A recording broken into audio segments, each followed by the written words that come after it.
Okay, we are live. Amazing. Live on LinkedIn, episode 3 of CRE Marketing Innovators. Really enjoying hosting the show and just sharing a little bit about the thought behind it. It actually comes from this car guys show that I used to listen to on NPR, where people would call in and ask about how to fix their carburetor. And it was just like these folks who knew what they were talking about, but it was pretty laid back and really informative. So a big shout out to anyone making time to join us over their lunch here on Thursday in the Eastern time zone, and folks who got up early in the West. This is an opportunity to ask us anything. We love talking retail and commercial real estate marketing topics. And happy to entertain your questions. Usually the technology works. If you type them into LinkedIn, it should show up on our screen here. But if not, we'll be sure to follow up afterwards. But without further ado, just want to say thanks to Bri-Ann Stuart for joining us today as our super special guest on the show. She is the VP Portfolio Management for National Retail at Colliers. And you have spent a good part of your lifetime being a master of marketing for retail. So glad to have you on the show and sharing your knowledge with us. Welcome. Thank you, Chris. I'm so happy to be here talking about my favorite topic, retail. Awesome. Well, let's start with the kind of big open-ended questions. What's going on these days? There's been a lot of shifts pre-COVID, during COVID. Now there's other changes going on with technology. How do you kind of summarize it? And we'll dig deep. Well, first of all, I have whiplash because things are changing so quickly. And so our retailers, our property managers, our owners, marketers, we're having to adapt quickly and understand what I would say a very educated customer. Mm-hmm. So there's definitely a lot of change. There's a lot of misconceptions too, if that's fair, that, we can talk about in greater detail. A big question comes, what really comes my way so frequently is retail dead? And no, it is not. It's actually thriving. There's lots of questions, lots of conversations by saying, has that just killed, the enclosed shopping center experience, people visiting the shopping center? No, it hasn't, because 80% of shoppers still purchase in person. And that often is a very shocking stat for people to understand. They're really operating in 2 or 3 worlds as they're making their purchases. So retail is just an ever evolving, to me, the most exciting topic in the world. Mm-hmm. Yeah, it seems cool because it is ever changing. The products are changing, the environment's changing, the customers themselves and how they go about purchasing. My girlfriend wanted to get me a pair of these shoes that you can only get online or in a place that's far away. And I actually don't want them. I don't want to have something arrive. I want to kind of find them somewhere. I want the experience as well. What do you find kind of maybe most interesting these days? What's moving or changing or kind of caught your fascination? Well, I would say something that's kind of most interesting, I would say, is just really how people are shopping. So for me, who is this new shopper now? So to me, what's really interesting is before stepping into a store, our consumer is now reading reviews. They're comparing prices. They're watching product videos. They're checking inventory online. And they're even asking social media for recommendations. So this is before they even come to your store. So this brings up an interesting question. So, is the role of the store staff now, are they selling or are they now confirming a purchase? Just an interesting kind of perspective. The shopper that we have now is very intentional. So, there's no question that where we're at right now, there's a lot of economic uncertainty, right? A lot of feelings of doubt. And so our customer, they're trading down right now in some categories, but they're going to splurge in others. All of our customers are looking for value, but not necessarily the lowest price. So, a retailer we absolutely see exploding across the world really is dollar stores. So that's really interesting because even the customer that is the luxury customer, they are still shopping at a dollar store. So I don't think value ever goes out of style for our customers. Something that I think holds true, and you may have heard this before, I'm sure, in your marketing world, is the lipstick effect, right? So, years ago, obviously, when we've gone through a number of economic trying times, people would purchase lipstick. So they would kind of purchase that one luxury item to make them feel better when they couldn't afford anything else. This still remains to be true. Even now, we are seeing that in our retail world. But I think the most interesting example related to our shopper, I would say, is really thinking back. So go back to 20 years ago, Chris, when you were getting that other pair of shoes. So your girlfriend wasn't picking them out, you were getting them. You were going to the shopping center specifically to buy something, right? You're going in to buy that shoes. So now today, what the customer is doing, they might go and grab a coffee. Then they'll attend a fitness class maybe. They'll meet friends for lunch. They'll pick up some groceries, maybe browse a new store. They could get a health service, maybe a beauty service, maybe even attend a community event, farmer's market. Interesting. They've done all of this now before even making a purchase. So what does that mean, right? So it means that they're going to experience, to have an interaction. So that has exponentially changed. And, as a developer, as a provider, we have to be able to welcome that customer and provide those offerings. Mm-hmm. So I guess, is it a shopping center or a mall? Is mall kind of cool again? I don't think so. Okay, not quite. It's fair to say. So I think, and it's funny. So you'll have like different terms. So I would say, they would say shopping center. A lot of people are using the word pavilion. So people are trying to put on some different, I would say, iterations of the title. I'm sure mall will come back again, no doubt. So it will be cool again. But I think there's a couple of things. Plaza, place. A lot of developers are kind of going to that direction. And I think that comes down to probably what they want to be marketing. And that's a community gathering place, right? So that's really, I think, a big topic of conversation in the retail world, which I don't love, but it's true. They call it placemaking, right? So they look at the shopping center of the previous mall and they want to placemake. What I like to call it is really the third home. That's what I like to call it. Very cool. And why that is because where do we spend our time? We spend our time at work and at home. So now these environments are our third place. So they're really the third place. And why I like that is because you want to create somewhere where people want to spend their time. Right. And, people always think placemaking needs to be really extreme. It doesn't. Like we said, it could be a farmer's market. It could be your fitness class. It can be community-driven events. It's something more to kind of add to an experience. And what does placemaking mean, actually? Can you just share? That's just a term I'm not familiar with. Yeah, so it's just really creating a place. Okay.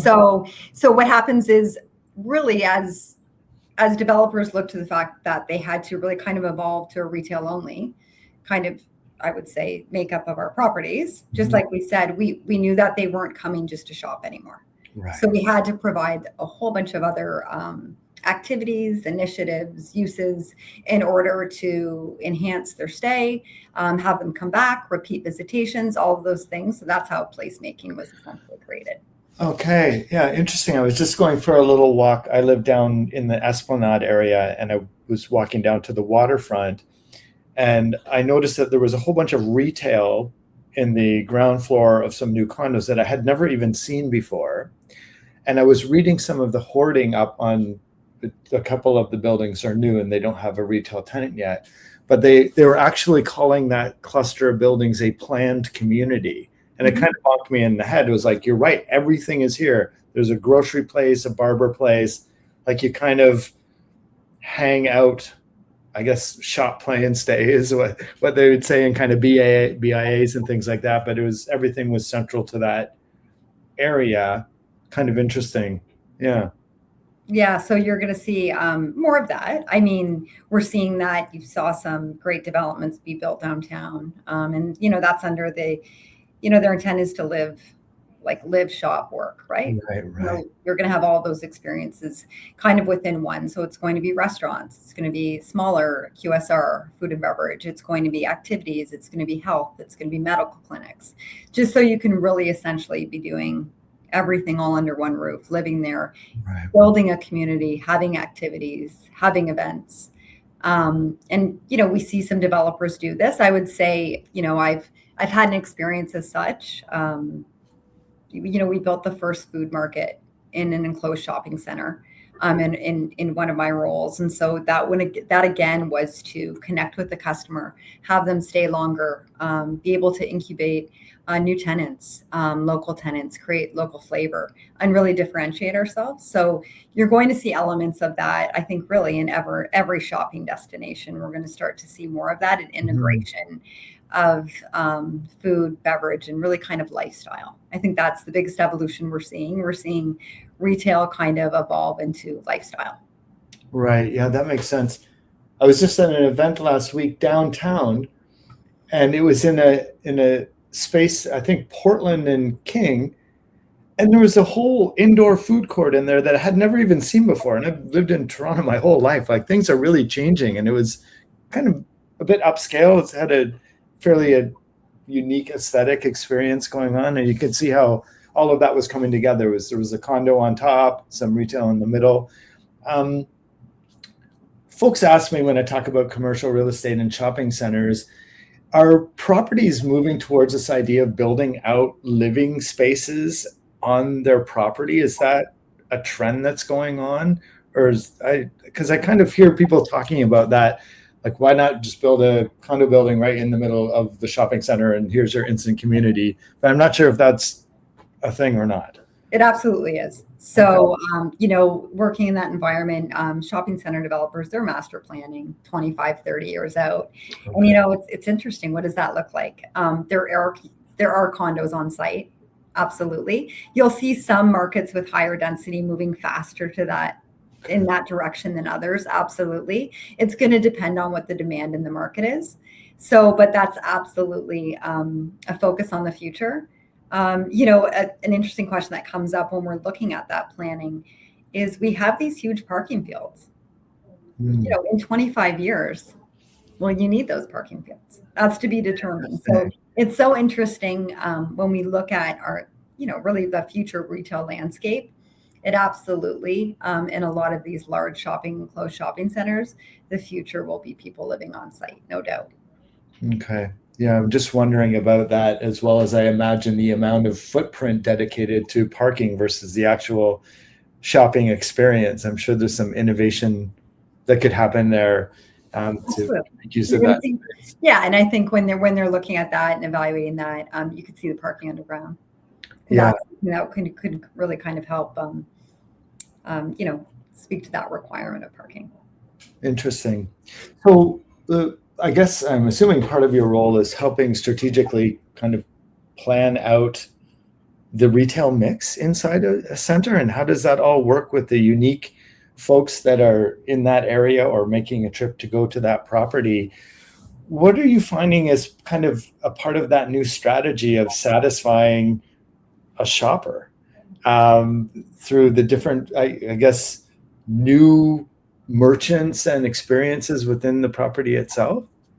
Yeah, I would say that what we're looking at, one thing that is helpful is kind of looking at, you know, what customers are wanting. So what sales categories are thriving right now? You know, if we think about it, think really hard. Again, I feel like our topic is shoes, but shoes. You used to go to a retail shopping center and you would have probably about 10 shoe stores.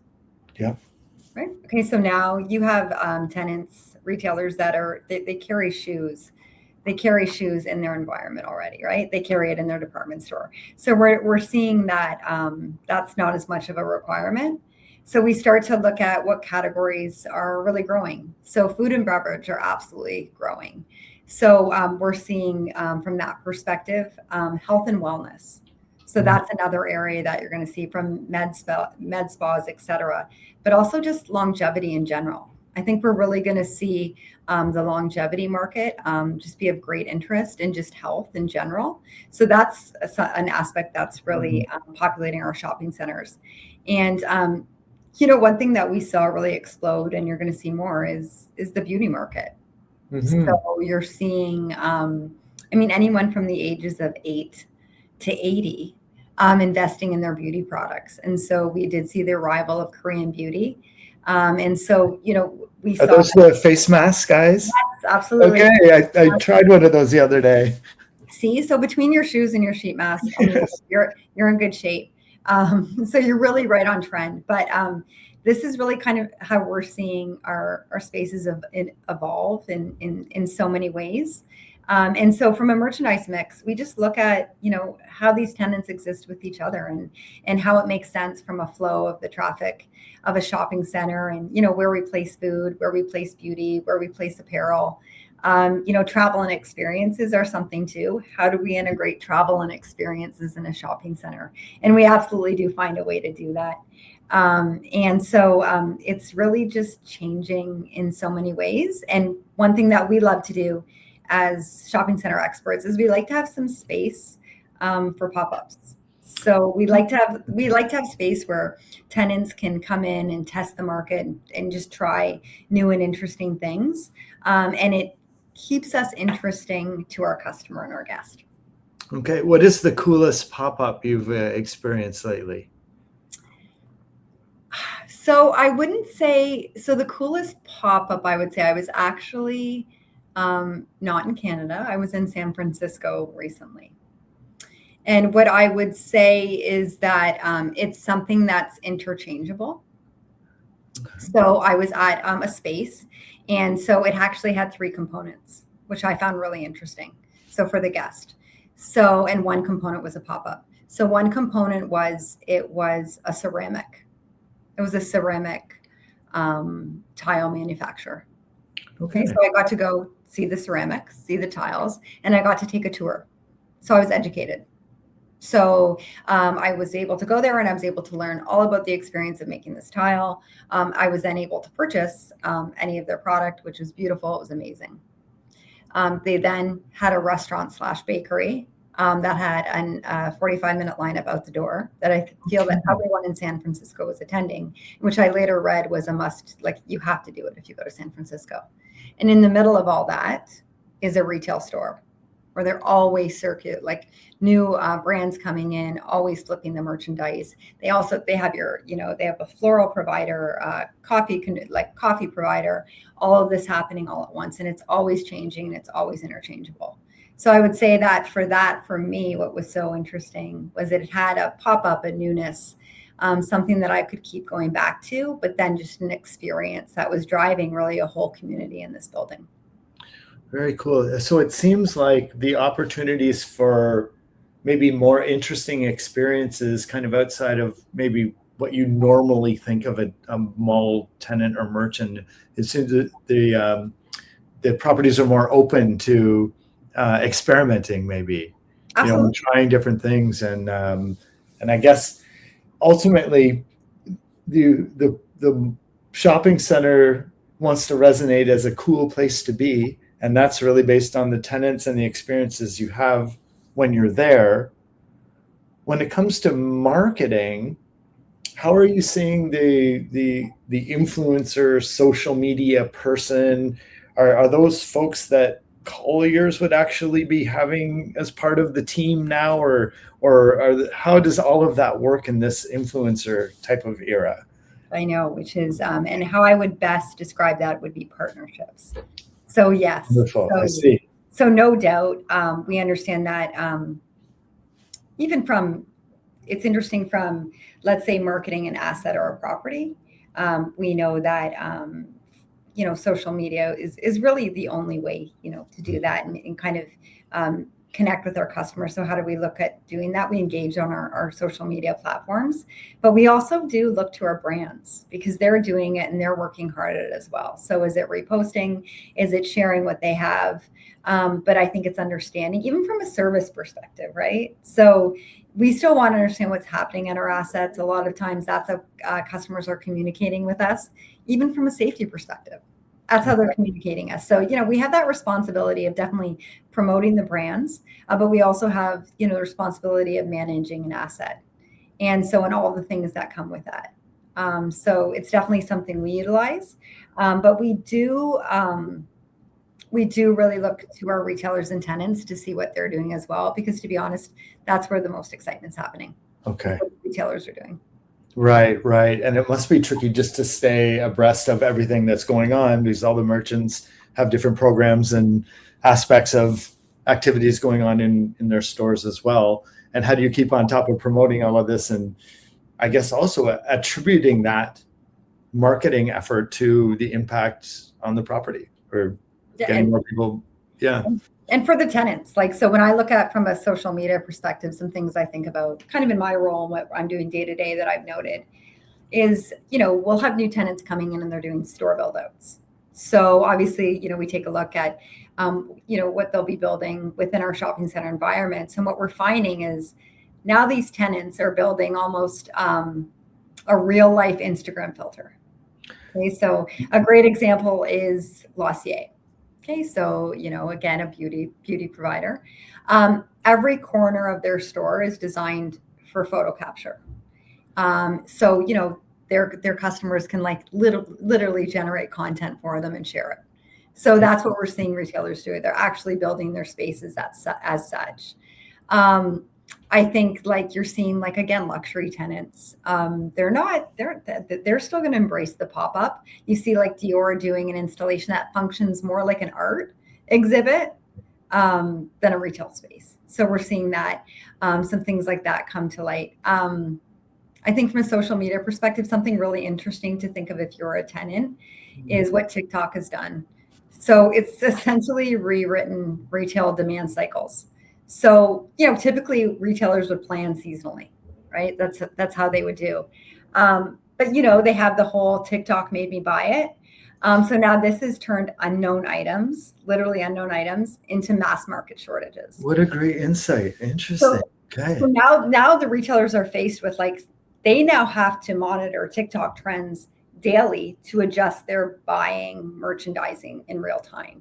So that has completely changed. Again, I mean, even if you look at the Stanley mug, that huge mug started as just a viral sensation that, retailers just had to stock their stores and keep stocked.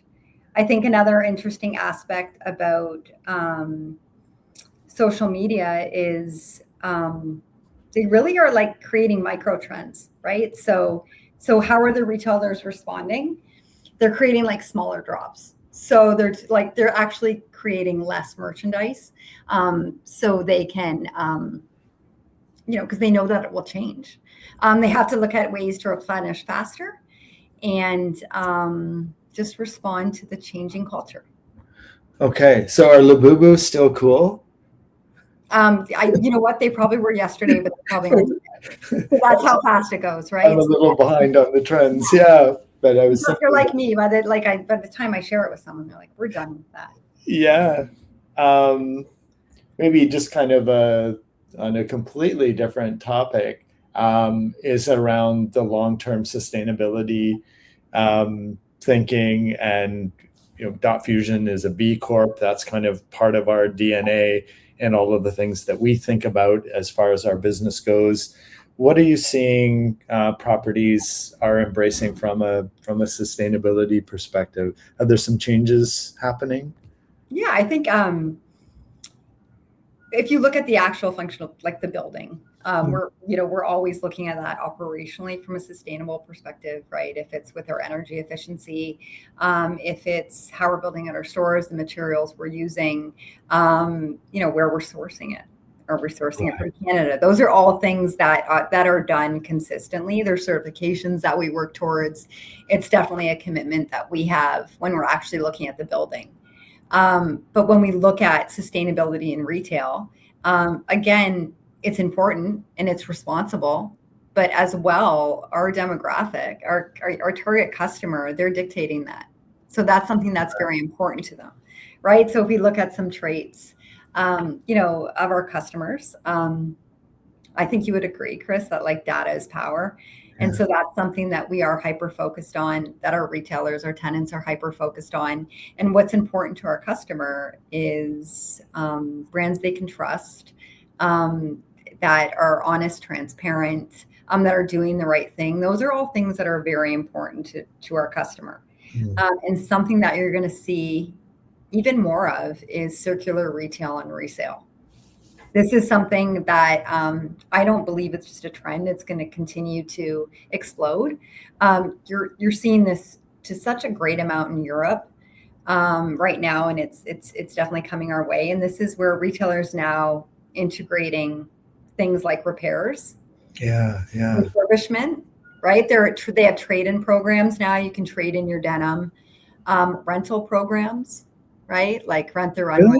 Really? Okay. Oh, that's cool. Right. You can rent, you have a wedding, like who's been in that age demographic where you have about 12 weddings, right? So now you can rent your dress for the evening. And these are things that like before may have been like, kind of like, no, I'm going to purchase it. No, like this generation is embracing it. We're seeing resale platforms. So you might be seeing them online right now. You're starting to see them in shopping centers, vintage shopping centers, resale, vintage. Again, this is something that we're just going to continue to see grow. I mean, you look at IKEA, they have a buyback program. Patagonia, amazing retailer, committed to sustainability. They have repair and resale initiatives. So it's just really our customers, they're demanding access. They want to reuse, and sustainability is definitely important to them. Yeah, that's really, really good point. I just got back from an adventure in France, actually, and one of the cooler experiences that I had was going to this vintage by the kilogram store, and they had the different kind of levels of stuff. Like they had some brand name items that were a little bit more per kilo than some other brands. I don't know how it all works, but the more fancy stuff costs a bit more per kilo. But you just kind of grab your things and they weighed it on the way out, and you paid it. It was really part of the culture. It was kind of like vintage clothing, and it was really cool. So lots of change going on. And I think I've taken this old Arc'teryx jacket back like 3 times now over 15 years to, and they keep repairing it. So I think that's really on point as well. And I think the important point to that, Chris, is how's your relationship to that brand? You're pretty loyal, aren't you? Pretty loyal. Yeah. It's like, and I think really awesome. That is something that is very important. And I think like the work that they're doing, it's that they're creating a loyal followership and a customer for life. And so I think there's many layers to the power of the resale or repair programs and just that commitment. I think it has many layers. That's really interesting. I'm just thinking about that because I am going to some weddings coming up, actually. So you gave me some good ideas, and the suits aren't normally what I have in abundance of. Anyway. So that's you and everyone else. So get them that. Man, we were chatting a little bit before the show, just how time goes by, and we're almost out of time. There's so much now that I want to kind of dig into as well. I did want to touch a little bit on 2 things, and we can run a little bit late. Is just need to bring up the topic of AI stuff. How's that impacting your world? Is that are you embracing it? Is it, how are people feeling? What's your take? Yeah, so we're embracing it in a number of ways. So I think AI in retail is projected to boost revenue by 20 to 30% by 2026. Okay. So the retailers are definitely embracing it. And how they are, personalization is huge. That's how they're embracing it, right? They're using their data to be able to personalize their interaction with the customer. They want to do dynamic pricing. That's something that's very important. That's how they're using AI. Chatbots are helpful. And really it's meeting the customer where they're at. So AI, how that's impacting retail is, automated warehouses, just so we can do the same day fulfillment, to make it more efficient, to help our retailers. When you look at some brands, really they're looking like when you're shopping online, they're looking at your history of purchases and they're making you recommendations for you. And so that's how a lot of retailers are using it. And so it's really back-end operation and using data to customize. Okay. How would I hadn't even thought about dynamic pricing at retail before. Is that actually entering into the store, into the physical environment as well? Yes, actually, so I was just reading Oh, something really cool. interesting. Another whole kind of, I think we could have another show on this, but it's about grocery anchored retail, which is just so interesting right now, which is definitely having a moment. Um, but you used to see paper tags, right? Like you used to see it on the shelves. Yeah. Next time you go to a grocery store, you're not seeing it. Oh, I bet they're digital. Right. So there's a lot happening. And so that enables them to do dynamic pricing, which Right. from a resource perspective, from there's so many ways that dynamic pricing will be helpful. But I think where you're going to see it the most are kind of, I would say, uses such as that. Okay. Well, that's super interesting. And yeah, something I'm going to check out a bit more carefully when I get into the store. And just another topic about dealing with like major tenants like the Bay coming and going and like big pieces of space all of a sudden surfacing. How do you deal with that? Yeah, I mean, I think when we look at that perspective, it's a road we've been down, right? With Sears, Target, the Bay. Um, I can't say that, we weren't very surprised. Okay. We knew that was definitely going to be a reality. And in all fairness, in a lot of environments, these departures really overstated the actual importance to the retail sector. In all fairness, even if we look at what I think is most important to kind of expand on that is if we look at how a department store operated. At one time, it was the center place. It was the only place. It was the community place. It was where all your fragrance and beauty would be in one. Well, we've solutioned all of that, right? So when we think about a department store, we've really solutioned all of that.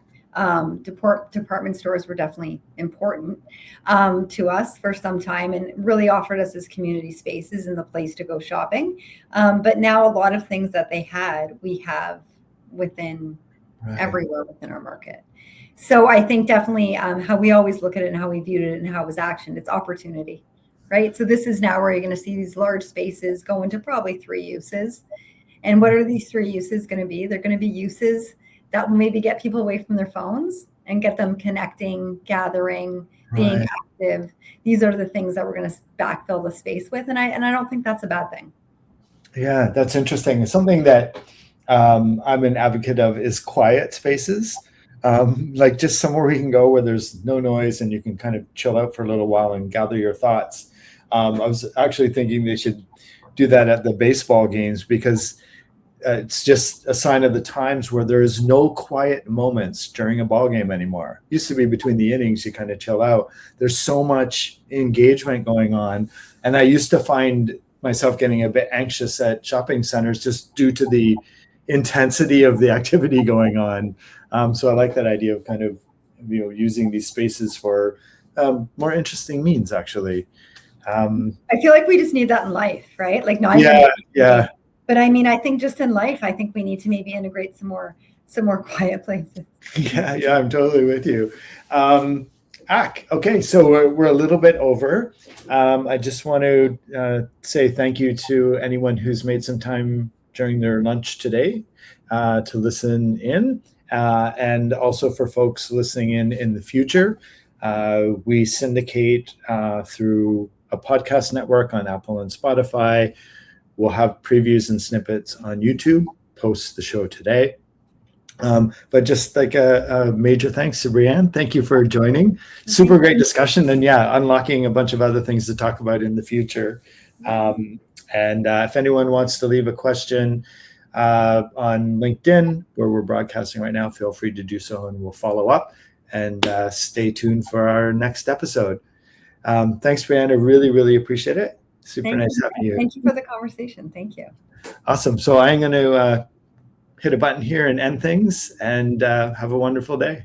Great. Thank you.